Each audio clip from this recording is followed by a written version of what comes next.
Queria convidá-los para lermos a carta de Paulo a Filemon.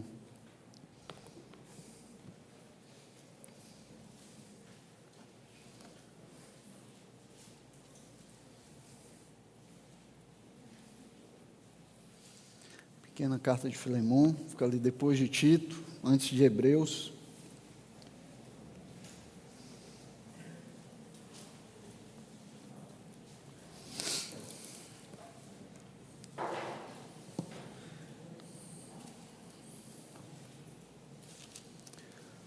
Todos encontraram? Diz assim a palavra do Senhor. Paulo, prisioneiro de Cristo Jesus, e o irmão Timóteo ao amado Filemon, que é também nosso colaborador, a igreja que se reúne em sua casa, a irmã Áfia e a Arquipo, nosso companheiro de lutas, que a graça e a paz de Deus, nosso Pai, e do Senhor Jesus Cristo estejam com vocês. Dou graças ao meu Deus, lembrando sempre de você nas minhas orações, porque tenho ouvido falar da fé que você tem no Senhor Jesus e do seu amor por todos os santos. Oro para que a comunhão da sua fé se torne eficaz no pleno conhecimento de todo o bem que há em nós, para com Cristo Jesus. Pois, irmão, o seu amor me trouxe grande alegria e consolo, visto que o coração dos santos tem sido reanimado por você. Pois bem, ainda que eu sinta plena liberdade em Cristo para ordenar a você o que convém ser feito, prefiro, no entanto, pedir em nome do amor, sendo que sou Paulo, o velho, e agora também prisioneiro de Cristo Jesus. Faço um pedido em favor de meu filho Onésimo, que gerei entre algemas. Antes, ele era inútil para você. Atualmente, porém, é útil para você e para mim. Eu o estou mandando de volta a você. Ele, quero dizer, o meu próprio coração. Eu queria conservá-lo comigo, para que ele me servisse em seu lugar nas algemas que carrego por causa do Evangelho. Mas não quis fazer nada sem o seu consentimento, para que a sua bondade não venha a ser como que uma obrigação, mas algo que é feito de livre vontade. Talvez ele tenha sido afastado de você temporariamente, a fim de que você o receba para sempre, não como escravo, mas muito mais do que escravo, como irmão caríssimo, especialmente de mim e com maior razão de você, quer como ser humano, quer como irmão no Senhor. Portanto, se você me considera companheiro, receba-o como receberia a mim. E se ele lhe causou algum dano a você, ou lhe deve alguma coisa, ponha tudo na minha conta. Eu, Paulo, de próprio punho, escrevo isto. Eu pagarei. É claro que não preciso dizer que você me deve a própria vida. Sim, irmão, que eu receba de você no Senhor este benefício. Reanime o meu coração em Cristo. Certo como estou da sua obediência, eu escrevo a você sabendo que fará mais do que estou pedindo. E ao mesmo tempo, prepara-me também pousada, pois espero que por meio das orações de vocês, eu lhes seja restituído. Epáfras, prisioneiro comigo em Cristo Jesus, Marcos, Aristarco, Demas e Lucas, meus colaboradores, mandam saudações a você. A graça do Senhor Jesus Cristo esteja com o espírito de vocês. Com sua cabeça, vamos fazer uma oração e pedir a direção do Senhor sobre a sua palavra. Pai Santo, nós estamos aqui diante da tua palavra, Senhor. Tua palavra inspirada pelo teu Espírito Santo ao teu servo Paulo. Pedimos, Senhor, que prepare as nossas mentes, os nossos corações para recebermos a instrução da tua palavra e que ela possa criar raízes no nosso coração, Pai, nós possamos andar em conformidade com a tua vontade, Senhor, instruídos por ela. Pai, que aquilo que aprendermos aqui hoje, Senhor, possa se manifestar, se fazer presente nas nossas vidas durante toda a semana, Senhor, durante todo o mês, durante toda a nossa vida, Pai, para que o teu nome seja glorificado através de nós, Pai. É o que pedimos e com fé nós te agradecemos no nome do teu Filho, Jesus Cristo. Amém. Bem, o pastor Tiago tirou férias, né? E aí a gente vai fazer um estudo em Filemon a respeito do perdão. Essa carta, embora não tenha a palavra perdão nela, ela está falando, toda ela fala a respeito de perdão. O perdão de uns para com os outros. E por que nós precisamos falar a respeito de perdão? Por que nós precisamos estudar a respeito de perdão? Principalmente, irmãos, porque nós vivemos em uma sociedade egoísta, individualista e cheia de pessoas que estão centradas, estão focadas nelas mesmas. Uma sociedade como essa, em que nós vivemos, em que nós estamos inseridos como igreja, ela não se importa com o perdão, ela não conhece o perdão e não se importa em conhecer o perdão. Na verdade, as pessoas costumam pensar aquelas pessoas que dão o perdão, que estão dispostas a perdoar, como pessoas que são fracas, né? E pensam naqueles que são implacáveis, que são duros, que são rigorosos, como pessoas que são fortes. Essa é a visão que a nossa sociedade tem a respeito do perdão. E o resultado disso é uma sociedade cheia de amargura, desejo de vingança, raiva, ódio, hostilidade. A gente vê o resultado disso também no crescimento de crimes de retaliação que acontecem na sociedade. E da multiplicação desenfreada de processos judiciais por motivos os mais banais possíveis. Então, se você fizer uma pesquisa rápida no Google, né, e colocar lá processos ridículos, você vai ver que tem processo de todo tipo. Desde de processo por causa de pessoas que pisaram no pé da outra, a pessoas que tomaram lugar na fila, a pessoas que tomaram lugar no estacionamento. Então, a nossa sociedade ela não conhece o perdão, ela não procura o perdão. As pessoas estão sempre em busca de vingança, sempre em busca de serem vindicadas, de terem as suas ofensas vindicadas, quer seja dentro ou fora dos limites da lei. As pessoas sempre estão procurando vingança, sempre estão procurando dar o troco. Ninguém tolera mais ser enganado, machucado, magoado. Não se tolera mais nem que se faça uma piada a seu respeito, né? Toda piada que é feita, busca-se logo dar o troco por causa daquela piada. Busca-se, o desejo é que o ofensor seja punido. E não somente punido, mas ele tem que ser rigorosamente punido e duramente punido pela ofensa que ele causou. E provavelmente também a falta em perdoar, ou a falha em perdoar, é a principal causa de rompimentos nas famílias, né? Pais que não falam com os filhos, irmãos que estão separados por causa de ofensas, cônjuges que acabaram com seus casamentos, tudo porque faltou o perdão, porque não estavam dispostos a perdoar.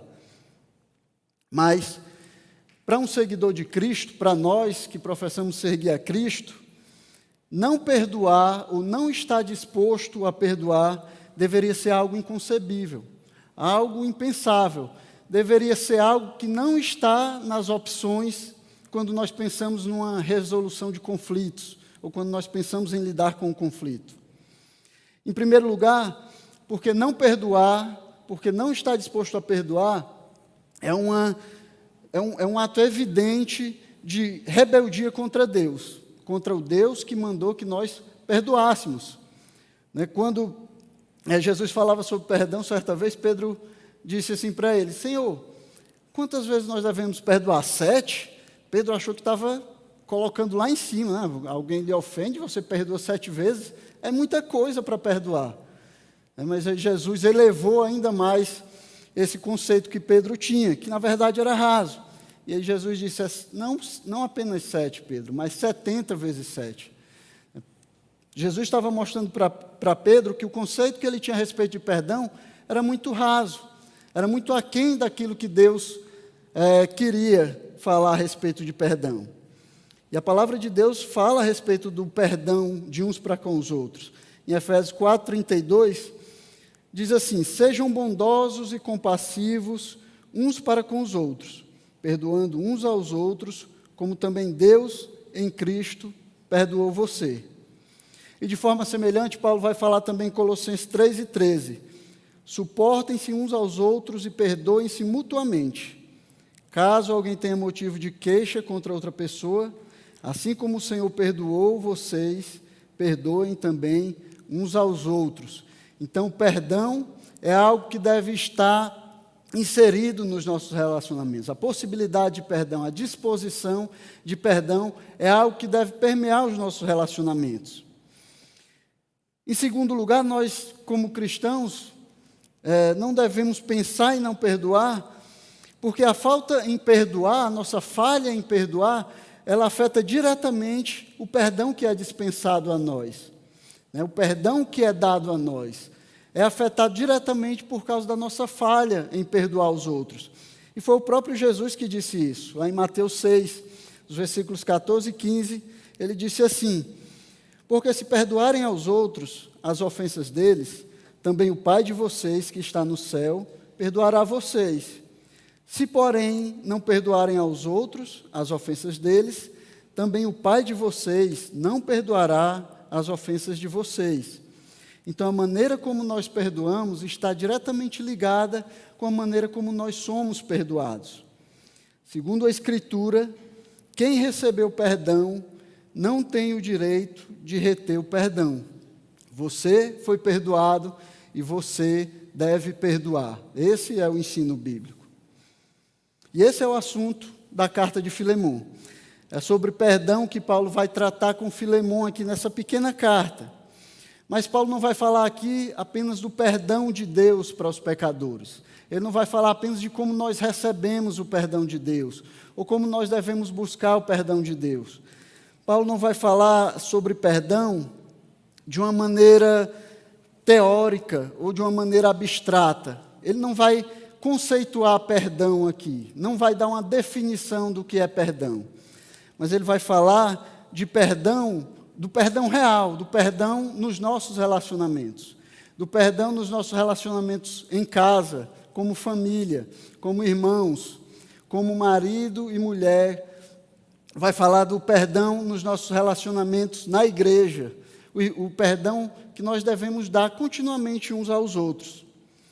Nessa carta, Paulo ele vai tratar do aspecto talvez que seja o mais difícil do perdão, que é esse perdão nos relacionamentos cotidianos, esse perdão que nós devemos dar uns aos outros, que nós devemos dar aos irmãos que nos ofenderam, dar àqueles que nos ofenderam e correndo o risco de estar à frente daquela pessoa que nos ofendeu continuamente, vendo aquela ofensa sendo colocada diante de nós continuamente. É o perdão para aquelas pessoas que nós temos que conviver, pessoas que nós temos que lidar frequentemente e algumas vezes até diariamente. É esse tipo de perdão que Paulo vai falar na carta de Filemão. Então, Paulo vai usar aqui um relacionamento real, onde pessoas reais estão envolvidas como ofendido e ofensor. Então, duas pessoas de carne e osso que tinham sofrido ofensas uma da outra e que agora tinham que lidar com essa situação de uma maneira que agradasse a Deus. Agora elas tinham que, diante de Deus, usar o perdão para restaurar, para restabelecer o seu relacionamento. Uma dessas pessoas que Paulo vai falar aqui é Onésimo. Onésimo, ele era um dos milhões de escravos que existiam ali no Império Romano. Era um escravo fugitivo. Ele havia fugido do seu senhor e provavelmente nessa fuga ele tinha roubado o seu senhor para poder se manter nessa fuga. Na sua fuga ele finalmente vai chegar no Império, ali na capital do Império Romano, na cidade de Roma. E acaba se cruzando o seu caminho com o caminho do apóstolo Paulo. E quando isso acontece, Paulo faz aquilo que ele tinha sido chamado a fazer. Leva Onésimo, conduz Onésimo para a fé em Cristo. E aí Onésimo se converte a Cristo.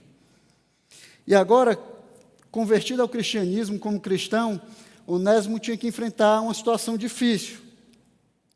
A dificuldade agora era cumprir o dever cristão e retornar ao seu mestre e reparar o dano que ele havia causado ao fugir, ao roubar os bens do seu mestre. Mas isso não era só uma coisa difícil para Onésimo. A gente tem que pensar isso lembrando de como o escravo era tratado na época de Paulo, na época de Onésimo. Então, Onésimo ele tinha que voltar para o seu senhor, sabendo que no Império Romano era dado poder quase que ilimitado para o dono sobre a vida do escravo, e que a pena que normalmente era aplicada para um escravo fugitivo era a morte. Então não era só difícil para Onésimo voltar para o seu mestre, não era difícil como é difícil para qualquer um de nós aqui chegar para um irmão e aí pedir perdão e estar envolvido aquela vergonha, aquele constrangimento, né, e ter que dizer que você errou, reconhecer que você errou. Não era só isso. Onésimo aqui, ele corria o risco da sua própria vida, né, de ser morto ao voltar para o seu mestre. Então ele tinha que fazer isso sabendo que a sua própria vida estava em jogo aqui. Do outro lado dessa situação, nesse relacionamento, estava Filemon, que também era um cristão convertido pelo ministério de Paulo, que Paulo vai chamar ele de cooperador, ou colaborador do evangelho ali na cidade de Colossos, junto com a sua família, né? Paulo vai falar de Áfia, que era a esposa de Filemon, e também Arquipo, que era o filho de Filemon, e provavelmente um dos líderes da igreja. E era na casa de Filemon que se reunia a igreja em Colossos. A igreja se reunia para adoração ali na casa de Filemon. Então, Filemon era alguém de posição social, era um comerciante rico. Tanto que ele tinha escravos, o que não era algo normal para alguém que fosse pobre naquela época. Então, Filemon ele também tinha que lidar com algumas dificuldades nessa situação. Além de ter sido roubado, de ter todo aquele sentimento de perda, ter todo aquele sentimento de ter sido enganado, né, de ter ficado com uma fama ruim diante da sociedade, ele sofria também uma pressão que vinha da sociedade onde ele estava inserido, que não via com bons olhos os mestres, os senhores que não puniam exemplarmente os escravos que tinham fugido. Então, naquela sociedade, eles achavam que escravos fugitivos eles tinham que ser punidos exemplarmente, para dar exemplo para os outros, para aqueles que estavam pensando também em fugir, para cortar o fôlego, como a gente diz aqui no Ceará, daqueles que estavam pensando em fugir dos seus senhores. Eles viviam em uma sociedade onde o grande número de escravos, né, os historiadores dizem que 1/3 da população do Império Romano era de escravos. Então, eles viviam diante de uma tensão e de um medo constante, de revoltas, de revoluções de escravos. Né? Inclusive, algumas dessas revoluções haviam acontecido.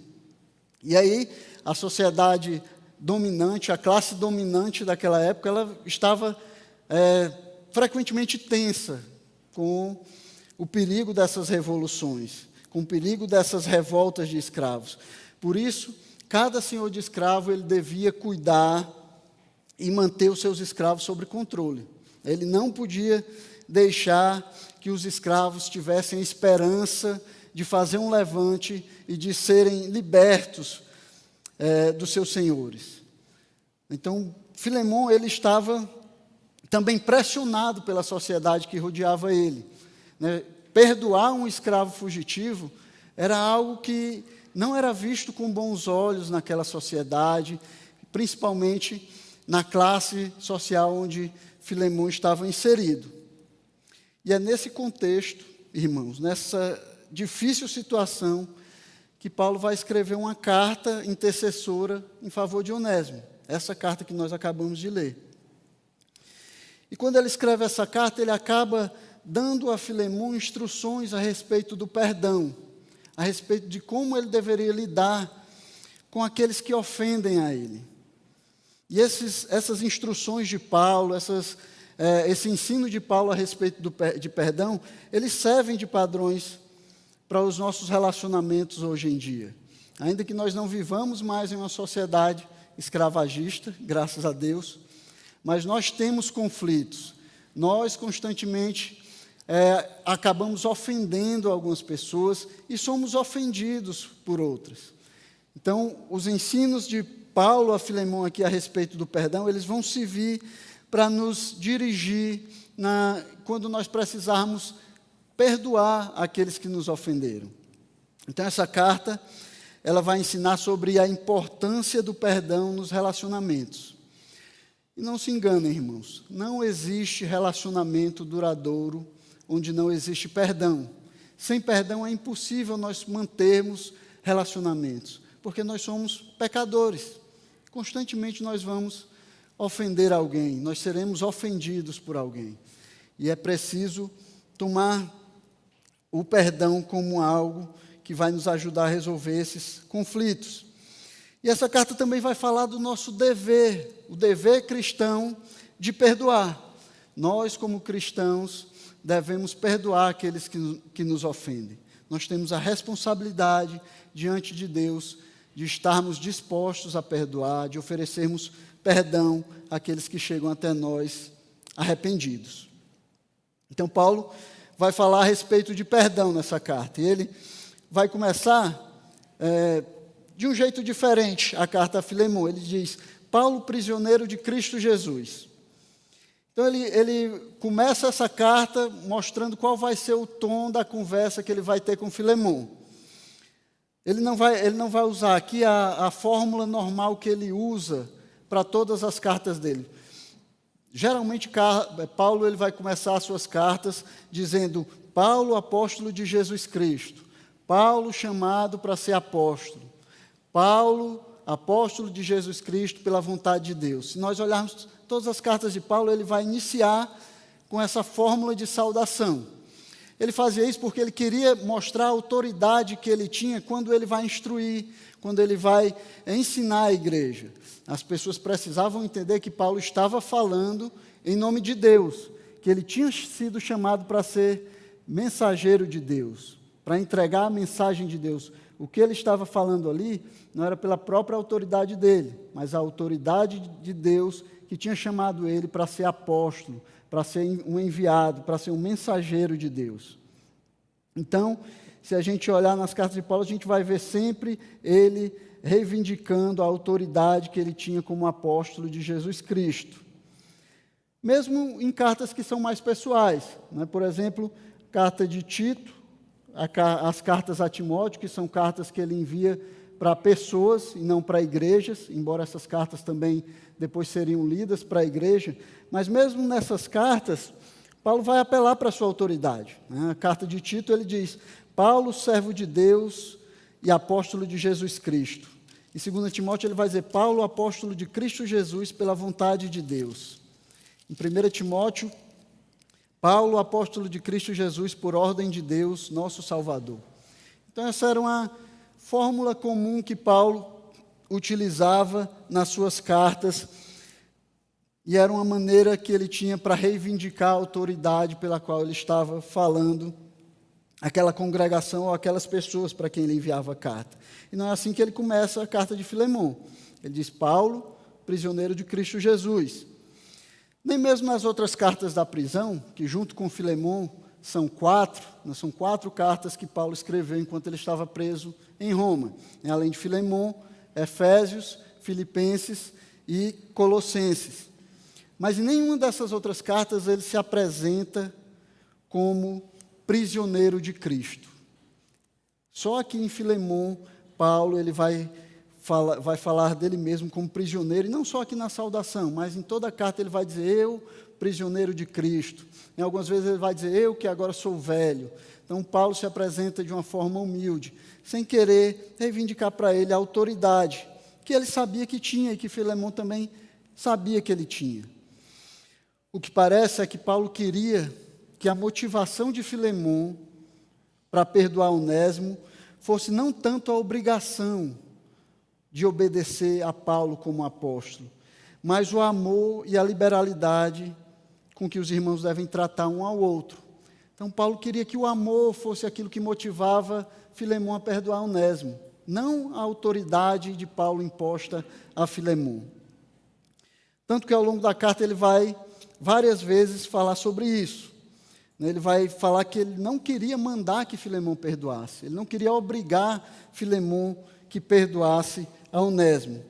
Algumas vezes ele diz isso, no versículo 9, ele diz assim: prefiro, no entanto, pedir em nome do amor. No versículo 14, ele vai dizer: mas não quis fazer nada sem o seu consentimento, para que a sua bondade não venha a ser como que uma obrigação, mas algo que é feito de livre vontade. No 17, se você me considera companheiro, receba-o como receberia a mim. E no 21 ele diz: certo como estou da sua obediência, eu escrevo a você sabendo que fará mais do que estou pedindo. Então, Paulo escreve essa carta a Filemon, pedindo, clamando que ele perdoasse o seu filho Onésimo, e não que ele se sentisse obrigado a fazer isso. Porque o apóstolo Paulo ele entendia que o perdão verdadeiro ele não pode surgir de uma simples obediência de má vontade, de uma ordem. Ele não surge do coração do homem por coação ou por obrigação. Na verdade, o perdão não é algo que é natural do homem, não é algo que vai surgir do coração do homem naturalmente. Isso não acontece. O perdão ele é algo sobrenatural e, portanto, é necessário que o homem que perdoa tenha algumas características, tenha um caráter que é gerado sobrenaturalmente pelo Espírito Santo de Deus na vida dele. É necessário que essas características elas sejam geradas pelo Espírito Santo. E Paulo identificou essas características em Filemon. Ele, na verdade, vai basear o seu pedido de perdão em favor de Onésimo nesse caráter que ele já sabia, que ele podia ver, que as pessoas podiam ver e que era demonstrado na vida de Filemon. Nos versículos 4 até o 7, Paulo ele vai falar de Filemon. Ele vai falar desse caráter de Filemon, ele vai falar dessas características que podem ser vistas na vida de Filemon. E aí no versículo 8 ele diz assim: pois bem, ele diz, pois bem, eu poderia dizer, por causa disso, então por causa disso que eu falei, por isso que eu falei anteriormente, por causa desse caráter que você demonstra, por causa desse caráter que eu vejo em você, é que eu me sinto à vontade para, ao invés de obrigar você a perdoar Onésimo, pedir a você que perdoe Onésimo. Pedir que você use de amor para com Onésimo, para perdoá-lo por causa da falta que ele cometeu. Então, Paulo, ele olha para o caráter de Filemon, olha a pessoa que era Filemon, olha para Filemon agindo na igreja, na sociedade, na sua casa, e ele se sente à vontade para pedir a Filemon que perdoe Onésimo pela falta que lhe fez. E ele começa no versículo 4 falando a respeito desse caráter de Filemon, dessas características que haviam sido geradas em Filemon pelo Espírito Santo. E ele começa dizendo: dou graças ao meu Deus. É interessante, Paulo ele não agradece diretamente a Filemon, mas ele dá graças a Deus pelo caráter de Filemon. Paulo está agradecendo a Deus, porque ele entendia que esse caráter que ele vai descrever aqui ao longo dos versículos 4 até o 7, não era apenas obra do esforço humano, não era apenas obra de disciplina ou da bondade humana, embora esforço e disciplina estejam envolvidos no desenvolvimento desse caráter, mas ele sabia que o homem sozinho ele não pode produzir um caráter como esse, que do coração pecaminoso do homem não pode surgir um caráter que esteja disposto a perdoar, características que levem o homem a perdoar. Paulo agradecia a Deus que tinha gerado em Filemon esse caráter, tinha gerado essas características que tornavam Filemon capaz de perdoar as ofensas dos irmãos. Características que deixavam Paulo à vontade para pedir, ao invés de exigir que Filemon perdoasse Onésimo. Irmão, e quando nós lemos isso aqui, isso também nos dá esperança, porque nós conhecemos o nosso coração. Nós sabemos que, naturalmente, o nosso coração ele não está propenso a perdoar. Nós sabemos que quando nós somos ofendidos, o que surge nos nossos corações não é um desejo de perdoar o irmão. Eu vou perdoar esse irmão. Não, o que surge é o desejo de vingança. O que surge é o desejo de ver o irmão pagar por aquilo que ele tinha feito. Quando nós somos ofendidos, o que nós queremos é ter a nossa ofensa vindicada, mostrar para as outras pessoas que nós somos fortes o bastante e que nós somos importantes e que, por isso, aquela pessoa ela deve pagar pela ofensa que fez a nós. Mas quando nós vemos Paulo agradecendo a Deus por aquilo que ele tinha produzido em Filemon, por esse caráter que ele produziu em Filemon, que tornava Filemon capaz de perdoar as ofensas, que tornava Filemon capaz de perdoar mesmo um prejuízo pessoal, nós temos esperança que Deus pode produzir também em nós esse caráter. Nós temos esperança que o Senhor, Ele pode produzir nos nossos corações essas características que vão nos dar habilidade, que vão nos tornar capazes de perdoar aqueles que nos ofendem. Mas que características são essas? O que é preciso, o que o Espírito Santo produz nos nossos corações que nos torna capazes de perdoar aqueles que nos ofendem? Paulo, ele vai falar aqui dessas características de Filemon e nós podemos aprender com elas. A primeira característica é que Filemon era um homem que tinha fé no Senhor Jesus. Ele diz no versículo 5, porque tenho ouvido falar da fé que você tem no Senhor Jesus. Então, Filemon era uma pessoa que tinha fé em Jesus. Então, a primeira característica de alguém que perdoa é uma fé genuína em Cristo. É crer realmente em Jesus Cristo. Paulo ouvia sobre a fé de Filemon, e isso o encorajou a apelar em favor de Onésimo.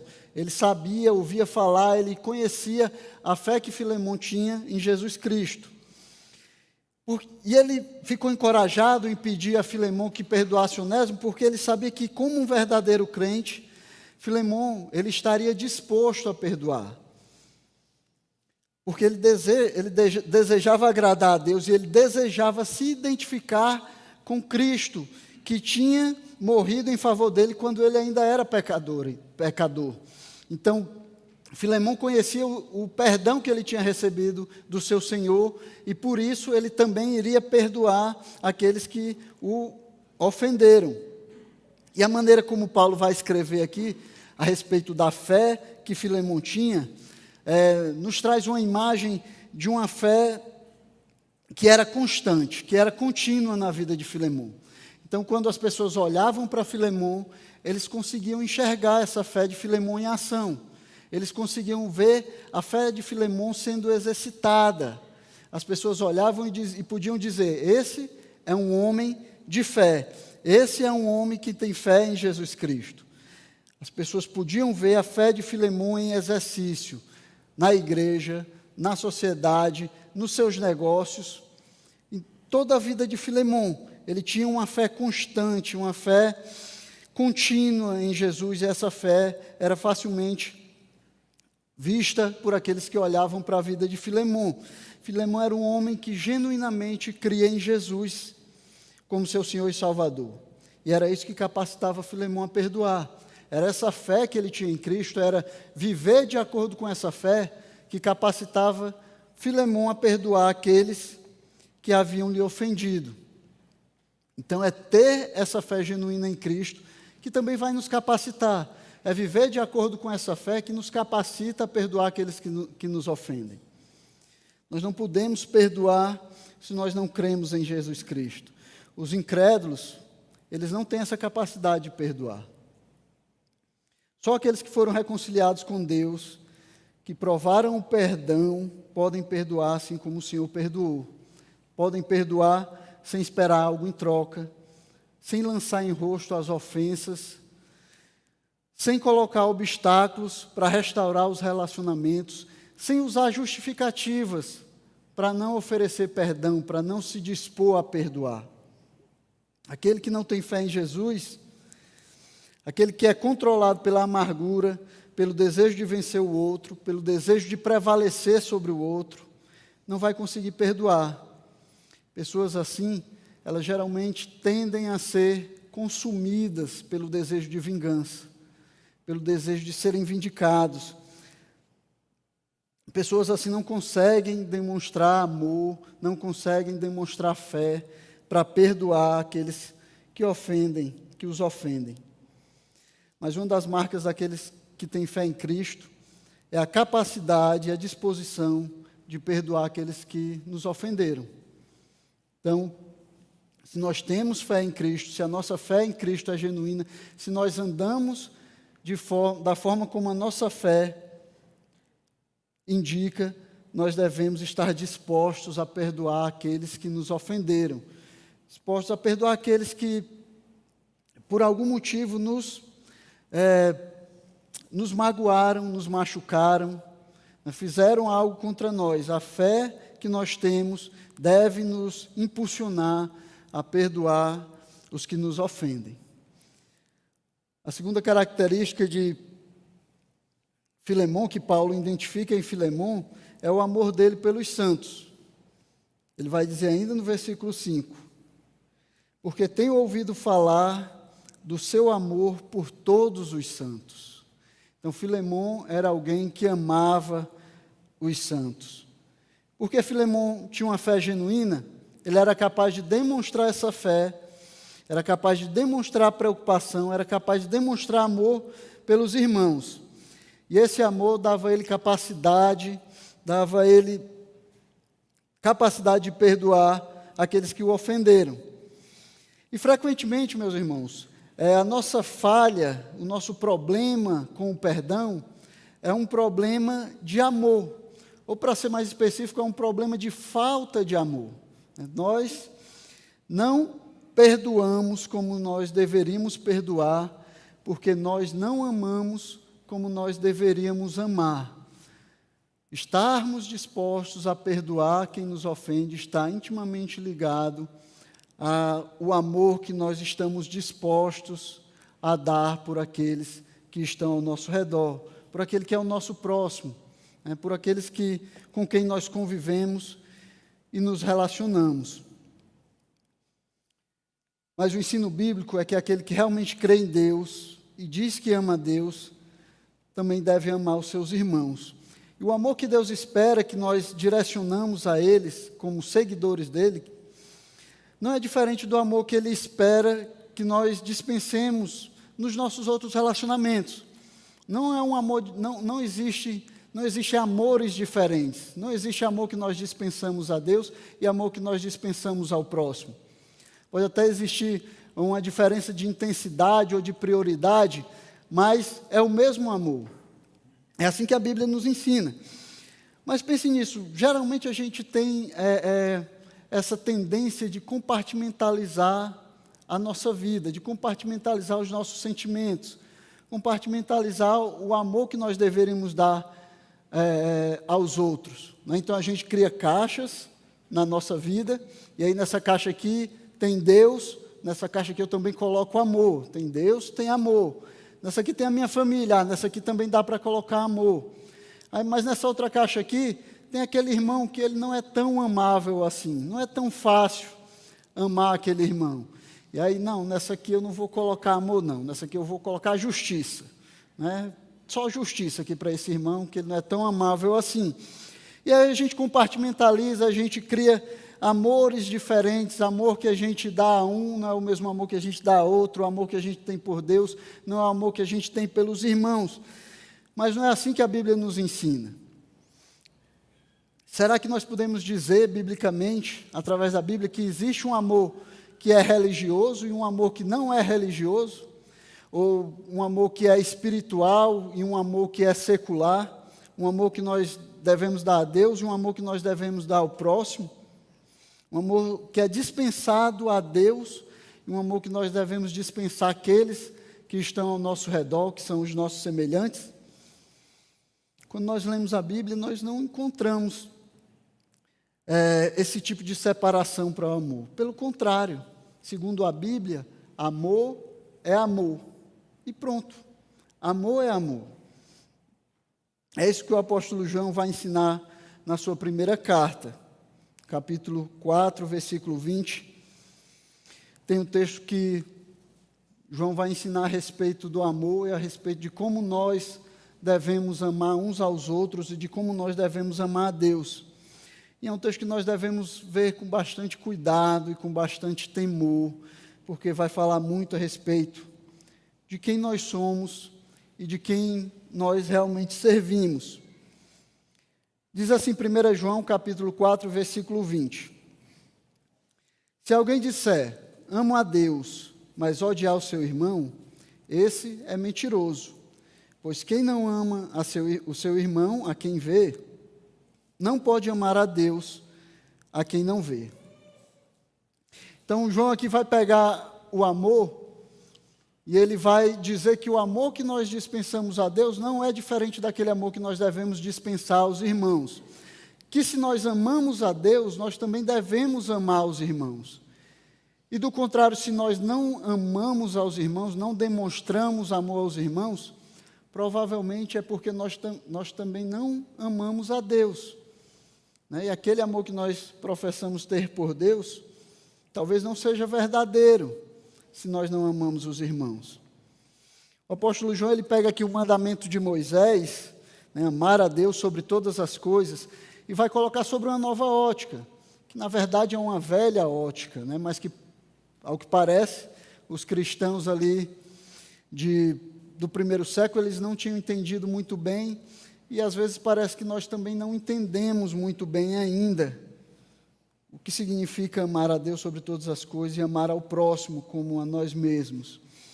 Então ele não vai separar o nosso relacionamento vertical, nosso relacionamento com Deus, do nosso relacionamento horizontal, nosso relacionamento uns com os outros, nosso relacionamento em casa, no trabalho, na igreja.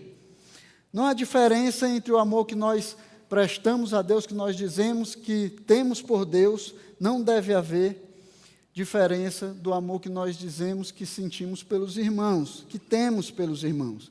Se nós amamos a Deus, se nós aprendemos a amar a Deus, então com certeza nós aprendemos a amar e ponto final. Nós não vamos precisar agora aprender a amar os irmãos, nós não vamos precisar aprender a amar os nossos inimigos. Se nós já aprendemos a amar, nós aprendemos e ponto final. O amor, ele deve se fazer presente em todos os nossos relacionamentos. E é esse amor que vai nos capacitar a perdoar aqueles que nos ofendem. Mas se nós não conseguimos amar aos irmãos, provavelmente é porque nós ainda não aprendemos a amar a Deus, é porque nós ainda não amamos a Deus como deveríamos amar.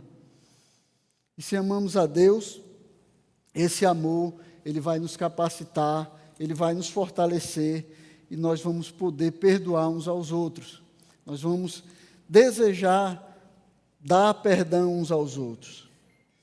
Irmãos, as pessoas que se aproximam de nós, que entram nas nossas igrejas, que entram nas nossas casas, elas deveriam notar imediatamente, no momento que elas se aproximam de nós, no momento que elas entram por aquela porta, no momento que elas entram nas nossas casas, elas deveriam notar imediatamente que elas deixaram a esfera de ação desse mundo, que é narcisista, que é egoísta, que é egocêntrico, que pensa só nele mesmo, e que eles estão entrando agora numa esfera diferente, numa esfera onde as pessoas que estão nela valorizam mais os outros do que elas mesmas.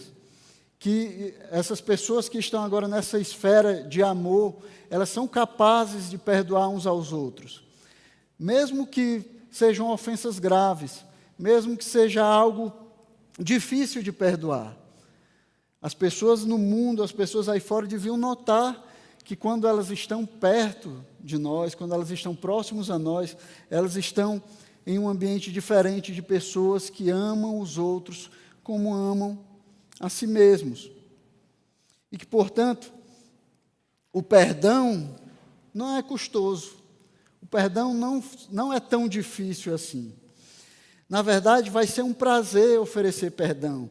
Na verdade, vai ser um prazer liberar o irmão da culpa que o está esmagando, da culpa que pressiona ele. Quando nós amamos uns aos outros, o perdão ele vai fluir com mais facilidade, vai fluir com mais amor, vai fluir de maneira simples, porque nós amamos os irmãos, e quando nós amamos, nós desejamos que a pessoa amada ela esteja bem, que ela não sofra, que ela esteja bem conosco. Então, a nossa falta em perdoar, a nossa falha em perdoar, muitas vezes tem sido uma falha em amar os outros. Tem sido uma falta em obedecer o mandamento que diz: ame os outros como você ama a si mesmo. Ou então uma maneira errada de entender esse mandamento. Mas se nós amamos uns aos outros, como Paulo identificou que Filemão amava todos os santos, então o perdão vai ser algo que vai fluir com maior facilidade nas nossas vidas. Em terceiro e último lugar, Paulo, ele via Filemão como alguém que reanimava, confortava e consolava a igreja. Ele diz nos versículos 6 e 7, oro para que a comunhão da sua fé se torne eficaz no pleno conhecimento de todo o bem que há em nós, para com Cristo. Pois, irmão, o seu amor me trouxe grande alegria e consolo, visto que o coração dos santos tem sido reanimado por você. Então, uma característica de Filemão é que ele era alguém que estava reanimando a igreja, que estava consolando, confortando, que ele trazia refrigério para as almas dos irmãos. Filemão era reconhecido por Paulo como um homem que lutava pela comunhão, pela edificação da igreja de Cristo. Ele era reconhecido como alguém que não deixava questões pessoais ameaçarem a comunhão que ele tinha com os irmãos. Não deixava questões pessoais ameaçarem a comunhão do corpo de Cristo. Ele lutava pela unidade, ele lutava pela comunhão da igreja. Ele não se colocava como instrumento de divisão, de rixa, de briga, mas ele se colocava como alguém que conciliava, que pacificava os irmãos. E aí nós temos que pensar nisso, irmãos. Será que nós temos nos colocado como pacificadores?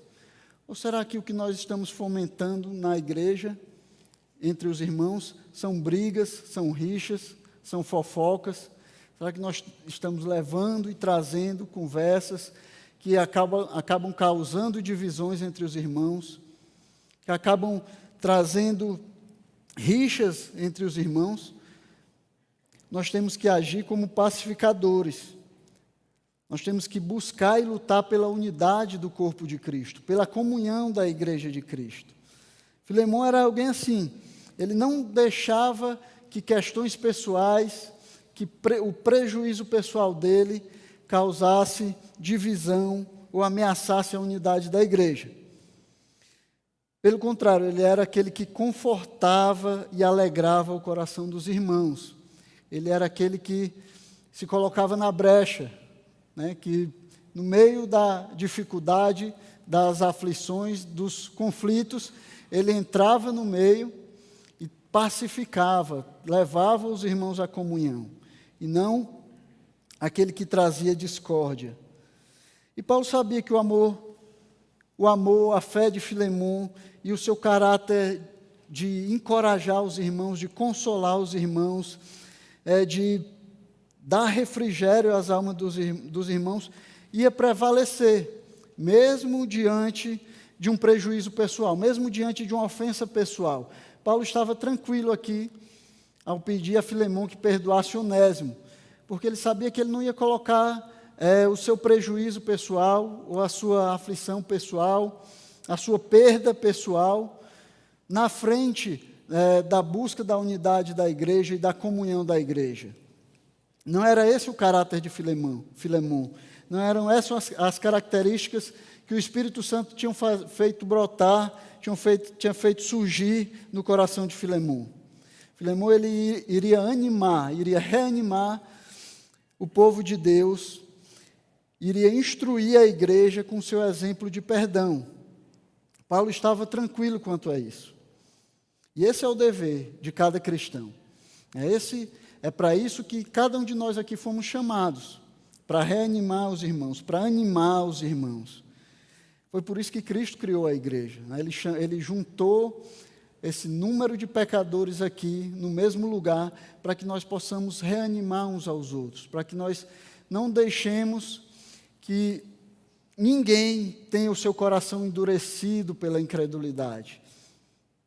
É o que o autor de Hebreus diz, lá em Hebreus capítulo 3, versículo 13, ele diz assim: animem uns aos outros todos os dias, durante o tempo que se chama hoje, a fim de que nenhum de vocês seja endurecido pelo engano do pecado. Então é responsabilidade de cada um de nós não permitir que o coração do irmão seja endurecido, não permitir que a incredulidade tome conta do coração do irmão.